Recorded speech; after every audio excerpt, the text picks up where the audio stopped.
আসসালামু আলাইকুম রহমতুল্লাহি ওবরাকাতুহু। আজকে আপনাদেরকে দেখাবো এমন একটা বাঁশ দিয়ে প্রাকৃতিক যন্ত্র তৈরি করা হচ্ছে, যে যন্ত্রের মাধ্যমে বড় ধরনের মাছ ধরা হয়।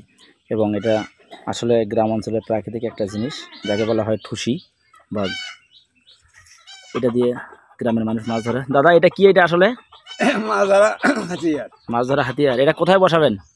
নদীতে। নদীতে বসাবেন না? হ্যাঁ। আচ্ছা, নদীতে বসে এটা মাছ পড়বে? মাছ পড়বে। তাই এগুলো কতগুলো বানাচ্ছেন এবার?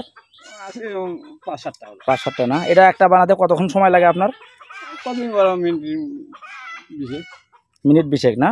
দেখতে পাচ্ছেন ২০ মিনিটের মধ্যে দাদা একটা আমাদের মাছ ধরার হাতিয়ার বানাইছে। যে পাখি হচ্ছে, দেখতে পাচ্ছেন নদী, এই নদীতে সে মাছ ধরবে আসলে, যার কারণে সে এটা বানাইছে।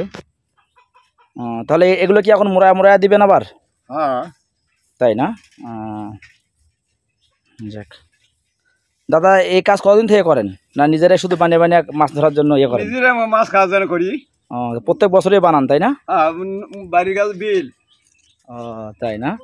ও, বাড়ির কাছে বিল হওয়ার কারণে এটা নিজেরাই প্রত্যেক বছরে বছরে বানান? মাছ ধরি, নিজেরাই খাই। ও আচ্ছা, যাক ভালোই। তাহলে এটা আমার কি মোড়ায়া দিবেন তাই না? আর এই পাতলাগুলো কি দাদা? এগুলো গাছমো, সেরি গাছমো। এগুলো চেরি না?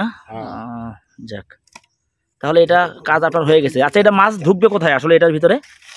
এই দিক দিয়ে ঢুকবে, এই দিক দিয়ে। এদিক দিয়ে ঢুকে আর বের হবে? ঢুকছে, ঢুকতেছে। তাই না? মনে করে মাছ ঢুকতেছে এইটা। তাই না?